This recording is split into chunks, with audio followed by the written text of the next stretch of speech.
നമസ്കാരം. നമ്മൾ spiritual anatomy session തുടരുകയാണ്. हम स्पिरिचुअल एनाटमी का ये सेशन चालू रखते हैं. നമ്മൾ എട്ടാമത്തെ പോയിൻ്റ് കഴിഞ്ഞു. പ്രപന്ന സ്റ്റേജ് എട്ടാമത്തെ പോയിൻ്റ് നമ്മൾ ഡിസ്കഷൻ കഴിഞ്ഞു. हम 8वें पॉइंट का ഡിസ്കഷൻ കംപ്ലീറ്റ് किया है. ഇനി നമ്മൾ 9ാമത്തെ പോയിന്റിലേക്ക് നീങ്ങുകയാണ്. എട്ടാമത്തെ പോയിന്റിനെ പറ്റി നമ്മൾ പറഞ്ഞു, शरणागति प्रपन्ना भाव. 8वें पॉइंट का कैरेक्टर है शरणागति का भाव. ഇനി എട്ടാമത്തെ പോയിന്റിന് നമ്മൾ ഇനി കടക്കുന്നത് 9ാമത്തെ പോയിന്റിലേക്ക് ആകുമ്പോൾ അവിടെ പ്രപന്ന പ്രഭു എന്ന് പറയും. പ്രപന്ന പ്രഭു कहते हैं 9th പോയിന്റ് को. അപ്പോൾ 9th പോയിന്റിൻ്റെ ഡിസ്റ്റൻസ് ഏകദേശം എട്ടാമത്തെ പോയിന്റ് 2 വിരൽ മുകളിലാണ്. എട്ടാമത്തെ പോയിന്റ് 3 വിരൽ ഏഴാമത്തേന്ന്, ഇത് 2 പോയിന്റ്. അതിൽ നിന്നും 4 പോയിന്റ് അപ്പുറമാണ് 10ാമത്തെ पॉइंट 10th पॉइंट. ये 9th पॉइंट से 4 फिंगर्स टिकाए तो 10th पॉइंट आ जाएगा. ഈ 10th പോയിന്റ് വളരെ ഇമ്പോർട്ടൻ്റ് ആണ്. 10ാമത്തെ പോയിന്റിൻ്റെ പ്രാധാന്യം എന്ന് പറഞ്ഞാൽ 10ാമത്തെ പോയിന്റിലാണ് ക്രിയേറ്റർ സ്രഷ്ടാവിൻ്റെ മാനിഫെസ്റ്റേഷൻ. 10th पॉइंट्स में जो भगवान ईश्वर सृष्टा के रूप में उसका मैनिफेस्टेशन है. അതിൻ്റെ അപ്പുറം സൃഷ്ടാവിന് പ്രവേശനം ഇല്ല എന്നാണ് ബാബുജി മഹാരാജ് പറഞ്ഞത്. അപ്പോൾ 10th पॉइंट के उसके बाद सृष्टा के रूप में भगवान का भी ईश्वर का भी प्रवेश नहीं है. അപ്പോൾ അതിലേക്ക് കടന്നുകൊണ്ടിരിക്കുകയാണ് നമ്മളിപ്പോൾ 9th പോയിന്റ്. 9th പോയിന്റ് എത്തുമ്പോൾ നമുക്ക് പ്രപന്നാഭാവം, ശരണാഗതിയുടെ ഭാവം മാറിയിട്ട് ക്രമേണ ഞാൻ തന്നെയാണ് ഈ സൃഷ്ടാവ്, ഞാൻ തന്നെയാണ് പ്രഭു എന്നുള്ളൊരു ബോധം വരാൻ തുടങ്ങും. जब हम 9th पॉइंट पहुँचते हैं तो ये जो अब तक जो शरणागत का भाव था उसमें थोड़ा चेंज आता है और ऐसे महसूस होने लगता है कि मैं ही प्रभु. പ്രഭുവും ശരണാഗതനും നമ്മൾ വ്യത്യാസം അറിയാലോ. പ്രഭു സൃഷ്ടാവും സ്ലേവും. അപ്പോൾ നമ്മളൊരു വീടിൻ്റെ ഉടമസ്ഥനാണെന്ന് ആലോചിച്ചു. ഉടമസ്ഥൻ്റെ വീട്ടിൽ നമ്മൾ ജോലിക്കാരനാവുകയാണ്.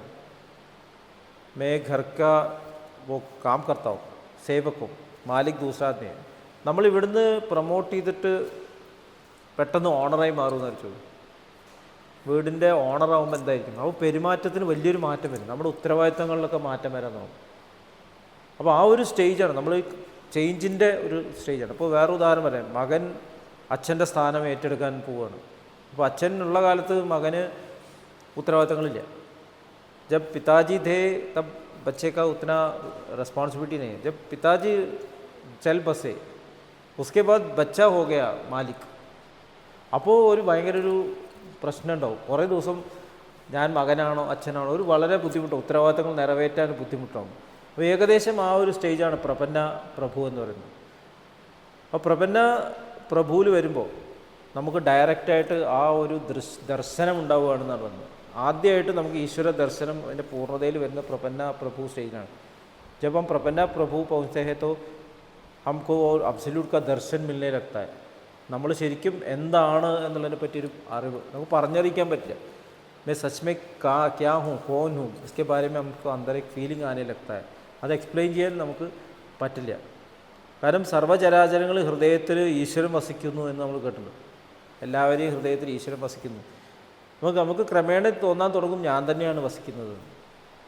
जब हम प्रभु के पद में पहुँचते हैं तो हमको महसूस होने लगता है मैं ही हूँ सबके अंदर. അപ്പോൾ അവരുടെ ഫീലിങ്സ് നമ്മുടെ ഫീലിംഗ് റെസനേറ്റ് ചെയ്യാൻ തുടങ്ങും. നമുക്ക് തിങ്കിങ്ങിൽ നിന്ന് ഫീലിങ്ങിലേക്ക് മാറും.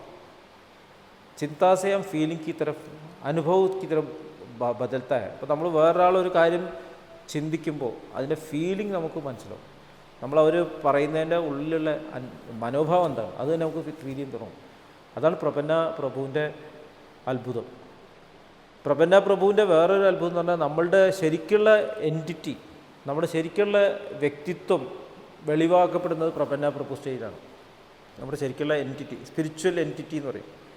അപ്പോൾ നമ്മളിവിടെ ഭൂമിയിൽ ജീവിക്കുമ്പോൾ നമ്മൾ പല പല വ്യക്തിത്വങ്ങൾ ഫോളോ ചെയ്യുന്നു. जब हम इस दुनिया में बसते हैं तब हम बहुत काम करते हैं. अब बोलते कि मेरा नाम है ये है, मेरा काम ये है, मेरा पिताजी है, അങ്ങനെ നമ്മൾ പറയും. ഇതെൻ്റെ അച്ഛൻ, അമ്മയാണ്, എൻ്റെ ജോലി ഇതാണ്.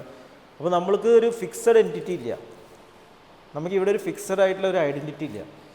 നമ്മൾ ഒരു കുട്ടിക്കാലത്ത് ചെറിയ കുട്ടിയായിരുന്നു, ഒരേ ക്ലാസ് കടന്നു പോകുമ്പോൾ നമുക്ക് കൺഫ്യൂഷനാണ്, നമ്മൾ ആരാണോ ശരിക്കും നമുക്ക് കൺഫ്യൂഷൻ ഉണ്ട്. जब हम दुनिया में बहुत काम करते हैं, हम सच में क्या है उसके बारे में हमें കൺഫ്യൂഷൻ है. കാരണം ചിലപ്പോൾ ഞാൻ ജോലി ചെയ്യുന്ന സമയത്ത് എൻ്റെ ഉള്ളിൽ അച്ഛൻ എന്നുള്ള ഭാവം ഇല്ലാണ്ടാവും. ഒരു സിനിമ കണ്ടിട്ടുണ്ട്, അച്ഛൻ പോലീസുകാരൻ, മകൻ കള്ളൻ. पिताजी पुलिस ऑफिसर है, उसका बेटा चोर है. जब बेटा ചോരി करता है और उसके पास आता है, പിതാജി അച്ഛൻ്റെ മുമ്പിൽ കള്ളൻ പ്രകടനമാകുമ്പോൾ അച്ഛനായിട്ട് പെരുമാറാൻ പറ്റുന്നില്ല. അപ്പോൾ എൻറ്റിറ്റിയിലും ഡിഫറൻസ്, ആ സ്നേഹം പെട്ടെന്ന് ബ്ലോക്ക് ആവും. നരസിംഹം എന്നൊരു സിനിമയുണ്ട്, നരസിംഹം एक फिल्म है जहाँ जो पिताजी है अपने बच्चे को ജഡ്ജ് കെ ആംഗ്സേ देखता है. ഒരു അച്ഛനൊരു ജഡ്ജിൻ്റെ കണ്ടുകൂടെയാണ് മകനെ. അപ്പോൾ അദ്ദേഹത്തിൻ്റെ ഉള്ളിലുള്ള സ്നേഹം മറഞ്ഞു നിൽക്കുന്നു. അപ്പോൾ നമുക്ക് കൺഫ്യൂഷൻ ആവും, നമ്മൾ എന്താണ് ചെയ്യേണ്ടത് എന്നുള്ളൊരു കൺഫ്യൂഷൻ, നമ്മുടെ കർത്തവ്യം എന്താണെന്ന് ബോധം ഉണ്ടാവും, നമുക്ക് സംശയം വരുന്നു. നമ്മൾ സ്പിരിച്വൽ എൻറ്റിറ്റിയിലേക്ക് പ്രവേശിക്കുമ്പോൾ, സ്പിരിച്വൽ എൻറ്റിറ്റിയിൽ പോകുമ്പോൾ ഈ കൺഫ്യൂഷൻ നമുക്ക് ഇല്ലാണ്ടേ ആവുന്നു. जब हम स्पिरिचुअल एंटिटी डेवलप होते हैं कन्फ्यूഷൻ बदलता है. നമ്മൾ ശരിക്കും നമ്മുടെ യഥാർത്ഥത്തിലുള്ള ബ്രൈറ്റർ വേൾഡ്, നമ്മുടെ ലോകം, നമ്മൾ ശരിക്കും അവിടുത്തെ ആൾക്കാരാണ്.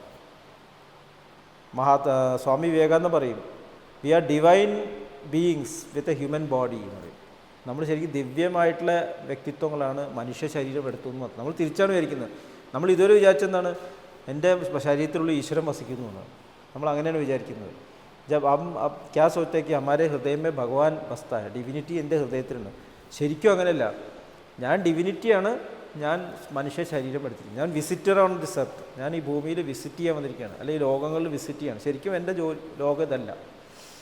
ഞാൻ ശരിക്കും ബ്രൈറ്റർ വേൾഡത്തെ ആളാണ്. ഇപ്പോൾ രാജാവ് പ്രച്ഛന്ന വേഷത്തിൽ നടക്കുക എന്നല്ല ചോദിക്കും, നാട്ടിൽ അന്വേഷിക്കാൻ വേണ്ടി. രാജാ പ്രച്ഛന്ന വേഷമേ ഘൂംതായ കവി കവി പണ്ട് കാലത്തുണ്ടായിരുന്നു. അപ്പോൾ അങ്ങനെ വരുമ്പോൾ രാജാവിന് രാജാവെന്നുള്ള ബോധമുണ്ട്, രാജാവിന് കൺഫ്യൂഷനൊന്നുമില്ല. പ്രജകൾക്ക് സംശയം തോന്നും, ഇത് രാജാവാണോ? ഇപ്പം രാജാവിനൊരു സംശയമില്ല. അപ്പോൾ ആ ഒരു സംശയമില്ലാത്ത അവസ്ഥ, ഞാൻ ബ്രൈറ്റർ വേൾഡിൽ എൻ്റെ അതേ പൊസിഷനിൽ എൻ്റെ മാസ്റ്ററുടെ ആ പ്രവൃത്തി ചെയ്തുകൊണ്ട് ഇവിടെ ജീവിക്കുന്ന ഒരാളാണെന്നുള്ള ബോധം വരാൻ തുടങ്ങും. ഡിഫറൻസ് മനസ്സിലായില്ലേ? അപ്പോൾ ഡിഫറൻസ് പത്താ ചലാന മേരാ അപ്നാ സ്വഭാവം മുझे മാലൂം ഹൈ. അതാണ് കോൺസ്റ്റൻറ്റ് നിരന്തര സ്മരണ എന്ന് പറയുന്നത്. കോൺസ്റ്റൻറ്റ് മെമ്പേഴ്സ് നമ്മളുടെ എസ്റ്റാബ്ലിഷ്ഡ് ആവുന്നു. എനിക്ക് സംശയമില്ലാണ്ടേ ആവുന്നു. എന്ത് ജോലി ചെയ്യുമ്പോഴും ഞാൻ സ്നേഹത്തോടെ ചെയ്യുള്ളൂ. എനിക്കറിയാം ഒരാളൊരു മിസ്റ്റേക്ക് ചെയ്യുമ്പോൾ ആ മിസ്റ്റേക്ക്, അപ്പോൾ ഇന്ന് വിസ്പേഴ്സിൽ വായിച്ചു, നമ്മൾ മിസ്റ്റേക്ക് കാണുമ്പോൾ മിസ്റ്റേക്ക് കാണുക, പക്ഷേ ആ വ്യക്തിനെ വെറുക്കരുത് പറയും. जब कोई गलती करता है, वो गलती का देखने का है, पर वो व्यक्ति को कभी हम ऐसे नफरत नहीं करना चाहिए. അപ്പോൾ ഈ ഒരു ചേഞ്ച് നമ്മളിൽ വരാനാണ് സ്പിരിച്വൽ എൻറ്റിറ്റി എന്ന് പറയുന്നത്. അപ്പോൾ ശരിക്കും നമ്മൾ മാസ്റ്ററുടെ ഗർഭപാത്രത്തിൽ ആണെന്ന് പറഞ്ഞത്. ബ്രൈറ്റർ വേൾഡിലേക്ക് പ്രവേശിക്കുന്നതിന് മുമ്പ് മാസ്റ്ററുടെ മനോമണ്ഡലത്തിൽ, മെൻ്റൽ വൂമ്പിൽ നമ്മൾ കൊണ്ടു നടക്കുന്നത്. അമ്മ എങ്ങനെയാണോ കുട്ടിയെ ഗർഭപാത്രത്തിൽ കൊണ്ടു നടക്കുന്നത്, അതുപോലെ മാസ്റ്റർ നമ്മളെ മാസ്റ്ററുടെ ഗർഭപാത്രത്തിൽ മെൻ്റൽ വൂമ്പിൽ കൊണ്ടു നടക്കും. അപ്പോൾ മാസ്റ്ററായിട്ടുള്ള അത്രയും ലിങ്ക് വന്നിരിക്കുകയാണ്. മാസ്റ്റർ നമ്മളെ സ്മരിക്കാൻ തുടങ്ങുകയാണ്. ഇതുവരെ നമ്മൾ മാസ്റ്റർ സ്മരിച്ചിരുന്നു, ഇപ്പോൾ മാസ്റ്റർ നമ്മളെ സ്മരിക്കുകയാണ്. ജബ് 9th पॉइंट के बाद മാസ്റ്റർ हमारे സ്മരൺ करना था. അപ്പോൾ മാസ്റ്റർ ഈ അഭ്യാസിയെ കെയർ ചെയ്യാൻ തുടങ്ങും, മനസ്സിൽ കൊണ്ടു നടക്കാൻ തുടങ്ങുന്നു. എന്നിട്ട് 7 മാസം ശരിക്കും നമ്മൾ സാധന ചെയ്യുകയാണെങ്കിൽ ഓട്ടോമാറ്റിക്കായിട്ട് ബ്രൈറ്റർ വേൾഡിലേക്ക് ഡെലിവറി ചെയ്യുന്ന പറയും. जब इस मास्टर के वो मेंटल वूम में हम पहुँचे, 7 months में हम ब्राइटर वर्ल्ड में प्रवेश कर सकते हैं. പക്ഷേ ആ പ്രവേശനം ഡിലേ ആവുന്നത് എന്തുകൊണ്ടാണ്? നമ്മുടെ ഈ ശരീരം, നമ്മൾ ഇവിടെയുള്ള പ്രവൃത്തി നമ്മൾ അതിന് പറ്റുന്ന രീതിയിൽ ചെയ്യാത്തതുകൊണ്ടാണ്. സ്പിരിച്വൽ എൻറ്റിറ്റി ആയി എന്ന് വെച്ചിട്ട് ലക്ഷ്യം എത്തിയിട്ടില്ല. സ്പിരിച്വൽ എൻറ്റിറ്റി ഓക്കെ ലക്ഷ്യമേനെ പോലത്തെ സ്പിരിച്വൽ എൻറ്റിറ്റി എങ്ങനെയാണോ നമ്മൾ എങ്ങനെയാണോ നമ്മളുടെ ജീവിതത്തിൽ മാസ്റ്റർ പോലെ പെരുമാറുന്നത്, അത്രയും വേഗം നമ്മൾ ഡെലിവർ ആവും. മാസ്റ്റർ പോലെ പെരുമാറണം. ഇപ്പോൾ നേരത്തെ പറഞ്ഞു, മകൻ അച്ഛൻ്റെ സ്ഥാനം ഏറ്റെടുത്തു. മകൻ അച്ഛൻ്റെ പോലെ പെരുമാറണം, എങ്കിൽ മാത്രമേ അച്ഛനായി മാറുള്ളൂ. അല്ലെങ്കിൽ രാജാവിനെ പോലെ പെരുമാറുന്നൊരു മകൻ. ഇപ്പോൾ നമ്മൾ മഹാഭാരതം എടുത്ത് നോക്കിയാലേ രാജാവായിട്ട് വാഴ്ത്താൻ പോകുന്ന ആൾക്കാർ അച്ഛൻ ആ രാജാവിനെ പോലെ പെരുമാറുന്നില്ല പലപ്പോഴും. ബേട്ട ऐसा बिहेव करता है तो वो कौन അവർ ദുഃഖിക്കാൻ തോന്നും ഇല്ലേ? രാജാവ് ദുഃഖിക്കാൻ തോന്നും. രാജാവ് ജീവിച്ചിരിക്കുമ്പോൾ അയാൾ വിഷമി, നീ ഇങ്ങനെ ഒരു മനുഷ്യനായല്ലോ, ഉപദേശിക്കാൻ തുടങ്ങും, മാറ്റാൻ തുടങ്ങും, പക്ഷേ മാറുന്നില്ല. അപ്പോൾ സഫർ ചെയ്യും, രണ്ടുപേരും സഫർ ചെയ്യും, മാസ്റ്റർ സഫർ ചെയ്യും, അഭ്യാസിയും സഫർ ചെയ്യും. അപ്പോൾ നമ്മൾക്ക് ഏറ്റവും അധികം ഉത്തരവാദിത്തം വരുന്ന സമയങ്ങൾ സ്പിരിച്വൽ എൻറ്റിറ്റി വരുമ്പോഴാണ് വളരെ വളരെ ഇമ്പോർട്ടൻ്റ്. അപ്പോഴാണ് നമ്മൾ ഇവിടെ പെരുമാറുന്ന കാര്യങ്ങൾ കൂടുതൽ ശ്രദ്ധിക്കണം. ശരിക്കും നമ്മുടെ മാറ്റങ്ങൾ കൊണ്ടുവരേണ്ടത് ഈ കോൺഷ്യസ് ആയിട്ടുള്ള ഈ ജീവിതത്തിലാണ്. ഇത് വളരെ ക്ലിയറായിട്ട് നമുക്ക് മനസ്സിലാക്കേണ്ട ഒരു കാര്യമാണ്. ഹമാര ജോ ജോ ചേഞ്ചസ് ബനാന ഹെ ഹമേ ഇധർ ഇസ് ദുനിയ മേ കർമ്മഭൂമി മേ കോൺഷ്യസ് തലം മേ ബനാന ചെയ്യും. നമ്മൾ സ്പിരിച്വൽ എൻറ്റിറ്റി ആയി എന്ന് വെച്ചിട്ടൊന്നും കാര്യമില്ല. ഇവിടെ നമ്മുടെ പെരുമാറ്റം സ്വാർത്ഥ തലത്തിലാണെങ്കിൽ സ്പിരിച്വൽ എൻറ്റിറ്റി സഫർ ചെയ്യുന്നതാണ് ദാജി പറയുന്നത്. സഫർ ചെയ്തിട്ട് സ്പിരിച്വൽ നാശം ഉണ്ടാകുന്നു, വീഴ്ച. പിന്നെ അവിടെ നിന്നുള്ള വീഴ്ചയ്ക്ക് പിന്നെ ഭയങ്കര പാടാണ്. പിന്നെ അവിടെ നിന്ന് വീണാൽ പൊന്തില്ല. നമ്മളിപ്പോൾ ഇവിടെ വീണ കാലോടിയോ കൈയോടിയുണ്ടുള്ളൂ, അവിടുന്ന് വീണാൽ പിന്നെ മോചനമില്ല. ഇപ്പോൾ ലൂസിഫർ സറ്റാനായി എന്ന് കേട്ടിട്ടുണ്ട്. ലൂസിഫർ എന്ന് പറഞ്ഞാൽ ഏഞ്ചലാണ്, സറ്റാനായി. Lucifer മാനൊക്കെ Angel സറ്റാൻ ബൻകയാണ്. കാരണം ഞാനാണ് ചെയ്യുന്നത്, എൻ്റെ ഈശ്വരൻ്റെ ശക്തി എടുത്തിട്ട് ലൂസിഫർ പ്രവർത്തിക്കാൻ തുടങ്ങി, ഈശ്വരൻ്റെ എതിരെ തന്നെ പ്രവർത്തിക്കാൻ തുടങ്ങി. അതാണ് സറ്റാൻ എന്ന് പറയുന്നത്. നമ്മൾ ജയവിജയന്മാരെ കഥ പറഞ്ഞു. ജയവിജയന്മാർ വിഷ്ണുവിൻ്റെ എതിരെ തന്നെ യുദ്ധം ചെയ്തു ഇല്ലേ, ഹിരണ്യകശ്യപ്പൊക്കെ ആയിട്ട്. അപ്പോൾ അങ്ങനെയൊരു സ്റ്റേറ്റിലാണ് നമ്മൾ സ്പിരിച്വൽ എൻറ്റിറ്റി എസ്റ്റാബ്ലിഷ് ചെയ്യുമ്പോൾ ക്യാരക്ടർ ട്രാൻസ്ഫോർമേഷൻ കൊണ്ടുവന്നില്ലെങ്കിൽ സംഭവിക്കുക. അപ്പോൾ ഏറ്റവും ഇമ്പോർട്ടൻറ്റ് കാര്യം ഇവിടെ നമ്മൾ സാധനയിൽ കൂടുതൽ കൂടുതൽ കൂടുതൽ ശ്രദ്ധിക്കണം എന്നുള്ളത്. കാരണം സ്പിരിച്വൽ എൻറ്റിറ്റി ആയിക്കഴിഞ്ഞാൽ മാസ്റ്ററുടെ റെസ്പോൺസിബിലിറ്റി കൂടി. जब स्पिरिचुअल एंटिटी बन गया है मास्टर रिस्पॉन्सिबल, क्योंकि मास्टर നമ്മൾ മാസ്റ്ററുടെ ജോലികൾ തന്നെ തരാൻ തുടങ്ങുന്നു. മാസ്റ്റർ കാ കാം ഹംസേ ഹോനെ ലഗ്താ ഹൈ. നമ്മളൊരു സജഷൻ ഇട്ട മാസ്റ്ററുടെ സജഷൻ പോലെ മാറുന്നു. ജബ് മേ പവർ യൂസ് करता हूं മാസ്റ്ററുടെ പവർ ജൈസാ हो जाता है. ഇപ്പോൾ ഇപ്പോൾ നമ്മൾ ഈ ഉദാഹരണം തന്നെ, ഭൗതികമായിട്ടുള്ള ഉദാഹരണം തന്നെ എടുക്കാം. ആ ലെവലിൽ എത്തിയിട്ടുള്ളൊരു മനുഷ്യൻ പറയുന്ന തീരുമാനങ്ങൾ രാജാവിൻ്റെ തീരുമാനങ്ങൾ തന്നെയാണ്, അല്ല രാജകുമാരൻ എടുക്കും. ഇപ്പോൾ ദുര്യോധനൻ പറയുമ്പോൾ അത് രാജാവിൻ്റെ തീരുമാനം പോലെ. കാരണം അടുത്ത രാജാവായിട്ട് വാഴിക്കാൻ പോകുന്ന ആളാണ്. അപ്പോൾ അത്രയും ശക്തനായി. ഞാനിവിടെ പാണ്ഡവന്മാർക്ക് സൂചി കുത്താനുള്ള സ്ഥലം കൊടുക്കില്ല, ദുര്യോധനെ പോലെ ആക്കി മേ ഇതർ പാണ്ഡവർക്ക് ഏക് സൂചി കാ പിൻ കാ പ്ലേസ് भी नहीं दूंगा. അപ്പോൾ അത് അത്ര ഡേഞ്ചറസായി, യുദ്ധം ഉണ്ടായി. അപ്പോൾ നമ്മൾ കൂടുതൽ കൂടുതൽ ക്യാരക്ടർ ട്രാൻസ്ഫോർമേഷൻ്റെ ശ്രദ്ധിക്കേണ്ട സമയമാണ് 9th പോയിന്റ് എത്തുമ്പോൾ. ഇത്രയും പറഞ്ഞുകൊണ്ട് ഇന്നത്തെ ഡിസ്കഷൻ നമുക്ക്, കാരണം ഇത് കുറച്ചും കൂടി നമ്മൾ ഡീപ്പിൽ അറിയേണ്ട കാര്യമാണ്. അപ്പോൾ 9th പോയിന്റ് കാ ജോ ക്വാളിറ്റീസ്, 9th പോയിൻ്റ് ക്വാളിറ്റീസ് പറഞ്ഞാൽ 4th പോയിൻ്റ് അതേപോലെയാണ്. 9th പോയിൻ്റിൻ്റെ മെയിൻ എലിമെൻറ്റ് വാട്ടർ എലിമെൻറ്റാണ്. 9th പോയിൻ്റ് കാ main element water element. 4th point കാ വഹി സ്വഭാവം. അവർ 9th പോയിൻ്റ് സ്വഭാവമാണ് സറണ്ടർ ആൻഡ് ഹ്യൂമിലിറ്റി, സമർപ്പണവും വിനയവും. കാരണം വിനയം കൂടി കൂടി കൂടി കൂടി വരണം, അവസാനം വിനയം മാത്രമായിട്ട് മാറണം. ലാലാജി മഹാരാജ് പറഞ്ഞത് hide yourself to reveal God. ഞാൻ പറയുന്നത് ഞാൻ ഇല്ലാണ്ടേ ആവുമല്ലോ, ഞാൻ അത്രയും നന്നായി പ്യുവറായിട്ട് എന്നെ എവിടെ വേണമെങ്കിൽ ഉപയോഗിക്കാൻ തക്കോണം ഞാൻ നന്നാവണം. അതാണ് വിനയം എന്ന് പറഞ്ഞാൽ. വിനയം എന്ന് പറഞ്ഞാൽ ഞാൻ നശിച്ച് ഇനി മാസ്റ്റർക്ക് പണി കൊടുക്കുകയല്ല ചെയ്യുക. विनय का अर्थ नहीं ये नहीं कि मैं काम नहीं करूँगा मास्टर सब करेगा, ऐसा नहीं है. मैं इतना रिफाइंड उपकरण बन गया कि മാസ്റ്റർ മുझे कहीं भी യൂസ് कर सकते हैं. മാസ്റ്റർക്ക് എന്നെ എവിടെ വേണമെങ്കിലും മാസ്റ്റർ ചെയ്യുന്ന പോലെ തന്നെ ഉപയോഗിക്കാൻ പറ്റും. ആ തരത്തിലേക്ക് നമ്മൾ റിഫൈൻ ചെയ്തുകൊണ്ടേ ഇരിക്കേണ്ട സമയമാണ് ഇനി അങ്ങോട്ടുള്ളത്. അപ്പോൾ നമ്മളിന്ന് 9th പോയിന്റിലേക്ക് കടക്കുകയാണ്. 8th പോയിന്റ് से 9th പോയിന്റ് की तरफ हम शिफ्ट कर रहे हैं. അപ്പോൾ നമ്മൾ 8th പോയിന്റ് ക്ലീനിങ് ചെയ്യും, പിന്നെ सेंटर ചെയ്യും. 8th पॉइंट का जो सेंटर करेंगे और उसके बाद 8th पॉइंट से 9th पॉइंट की तरफ हम शिफ्ट करेंगे. 8th पॉइंट 9th पॉइंटिലേക്ക് നമ്മൾ ഷിഫ്റ്റ് ചെയ്യും. 8th പോയിന്റിന് 12 o'clockലാണ് വാട്ടർ എലിമെൻറ്റ്. 8th പോയിന്റ് കാ 12 o'clock. ആ വാട്ടർ എലിമെൻറ്റ് നമ്മൾ 9th പോയിന്റ് സെൻറ്ററിലേക്ക് ഷിഫ്റ്റ് ചെയ്യാണ് ഇന്ന്.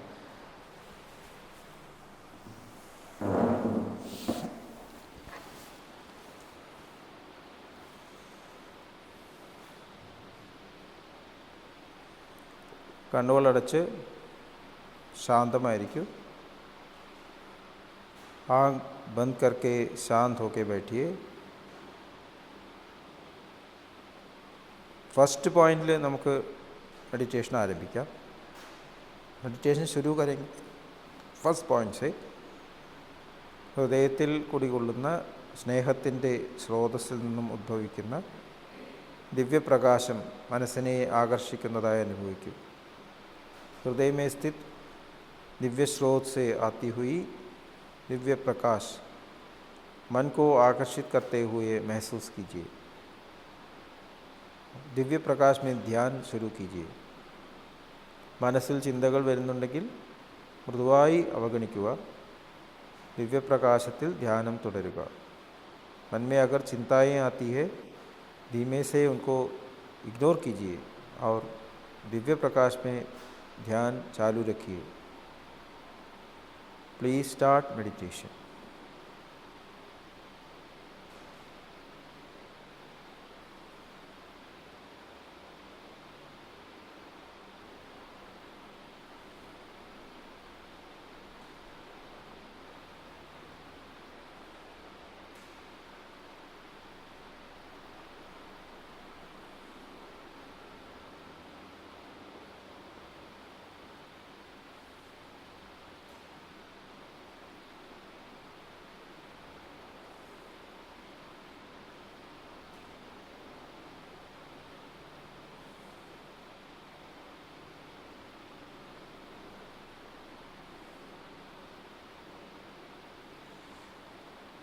പതുക്കെ ശ്രദ്ധ തേർഡ് പോയിന്റിലേക്ക് കൊണ്ടുവരൂ. अपना अटेंशन തേർഡ് പോയിന്റ് की तरफ लाइए. അവിടെ നിന്നിട്ട് നമ്മൾ എട്ടാമത്തെ പോയിന്റിലേക്കാണ് ഒബ്സർവ് ചെയ്യേണ്ടത്. തേർഡ് പോയിന്റ് में मेडिटेट करते वक्त एट्थ पॉइंट की तरफ अटेंशन लाना चाहिए. തേർഡ് പോയിൻറ്റിൻ്റെ ക്വാളിറ്റി നമുക്കറിയാം, സെറ്റിൽനെസ് ആണ്. തേർഡ് पॉइंट का क्वालिटी है सेटलनेस. उसका മെയിൻ എലിമെൻറ്റ് है fire element. Third point main element fire element ആണ്. ആദ്യം ശുദ്ധീകരണം നടത്താം. पहले सफाई करते हैं. തേർഡ് പോയിൻറ്റ് ശ്രദ്ധ 8 പോയിൻറ്റിലേക്കാവണം. सेंटर फायर एलिमेंट सफाई हो रही है. തേർഡ് പോയിൻ്റ് സെൻറ്ററിൽ ശുദ്ധീകരണം നടക്കുന്നതായി അനുഭവിക്കും.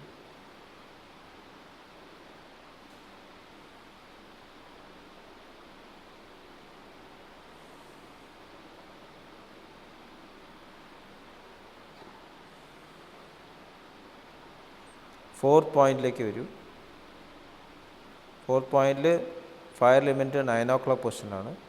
फोर्थ पॉइंट में 9 o'clock पोजिशन में फायर एलिमेंट है. उधर सफाई हो रही है. അവിടെ ശുദ്ധീകരണം നടക്കുന്നതായി അനുഭവിക്കും.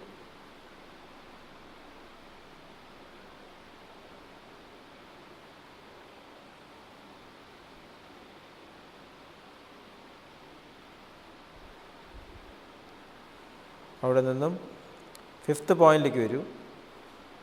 फिफ्थ पॉइंट वायु चक्रമാണ്. फिफ्थ पॉइंट वायु चक्र है, गर्दन के लोअर पार्ट में है. അവിടെ 6 o'clock പൊസിഷനിലാണ് ഫയർ എലിമെൻറ്റ്. ഉധർ 6 o'clock പൊസിഷൻ में ഫയർ എലിമെൻറ്റ് है. ഉധർ സഫായി ഹോ രഹി है. അവിടെ ശുദ്ധീകരണം നടക്കുന്നതായി അനുഭവിക്കും.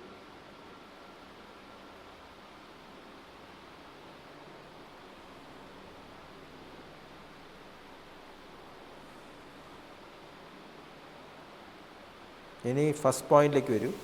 First point left side of chest lower part.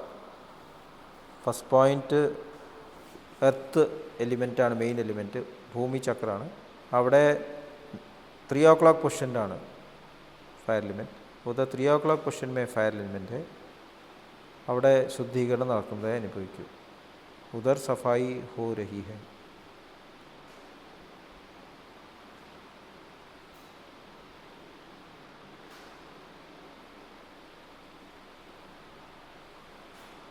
ഇനി സെക്കൻഡ് പോയിന്റിലേക്ക് വരും.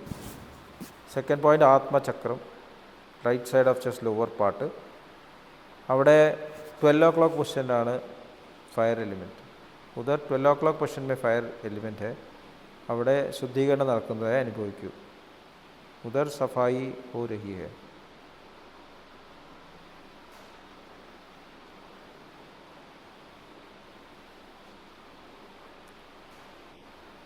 തിരിച്ച് തേർഡ് പോയിന്റിലേക്ക് വരും.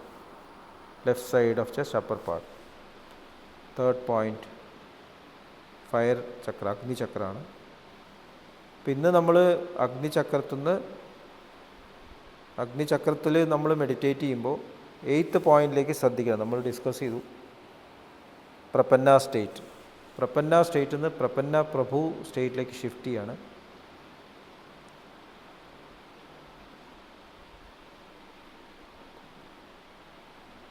ട്വൽവ് ഓ ക്ലോക്ക് പൊസിഷനിൽ ആണ് വാട്ടർ എലിമെൻറ്റ്.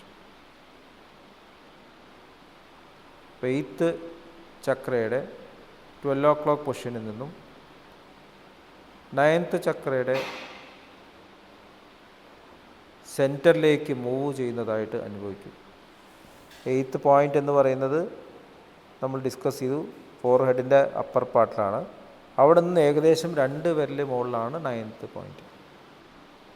അവിടേക്ക് അറ്റൻഷൻ ഷിഫ്റ്റ് ചെയ്യുന്നതായിട്ട് 8th പോയിൻറ്റിൻ്റെ क्वालिटीज़. 8th पॉइंट का जो क्वालिटीज़ है सेटलनेस है, ശാന്തത, പൂർണ്ണമായിട്ടും സെറ്റിൽഡ് ആയിട്ടുള്ള ഒരവസ്ഥ.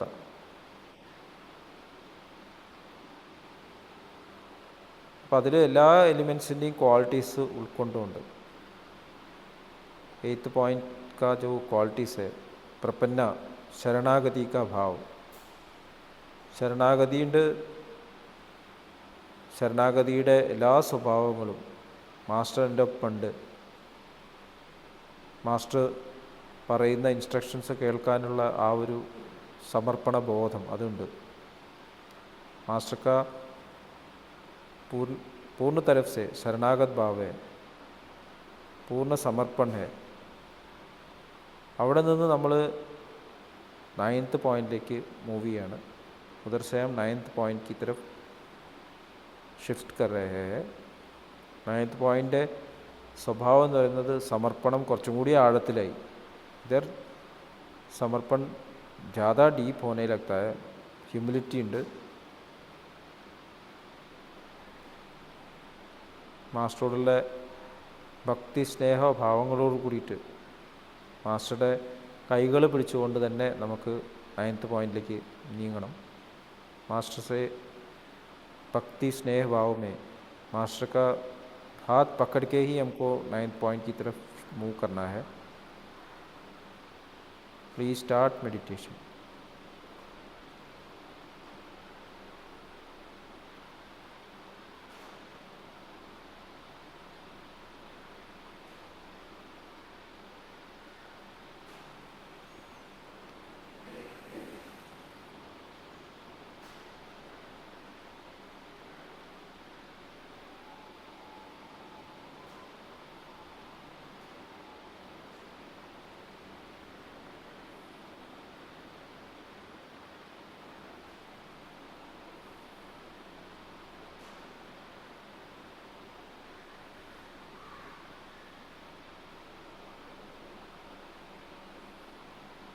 ഓക്കെ.